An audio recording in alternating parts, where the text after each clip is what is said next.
कारोबार के आगाज के साथ डॉलर की उड़ान भी शुरू। इंटरबैंक मार्केट में 20 पैसे महंगा, कदर 207 रुपए 70 पैसे हो गई। कराची में कोरोना केसेस की मुस्बत शरह कमी के बाद 21 से 15% पर आ गई। मुल्क भर में शरह 2.2% हो गई। 24 घंटों के दौरान 309 नए मरीज सामने आ गए।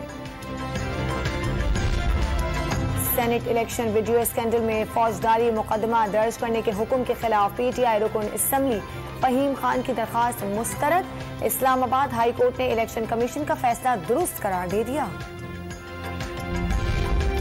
पार्लियामेंट लॉजेस से रिहाइश खाली कराने के खिलाफ पीटीआई के 2 MNAs की दरखास्त पर समाअत। इस्लामाबाद हाई कोर्ट ने स्पीकर से रुजू का हुक्म दे दिया।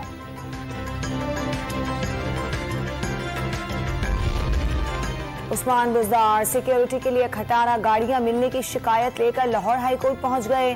साबिक वज़ीर आला ने कानून के मुताबिक सिक्योरिटी और मुलाजमीन फराहम करने की दरखास्त दायर कर दी। स्पीकर पंजाब असम्बली के इख्तियारात में कमी से मुतालिक ऑर्डिनेंस के खिलाफ लाहौर हाई कोर्ट में दरखास्त पर समाअत। एडवोकेट जनरल ने जवाब जमा करवाने की मोहलत मांग ली। अदालत ने समाअत कुछ देर के लिए मुलतवी कर दी।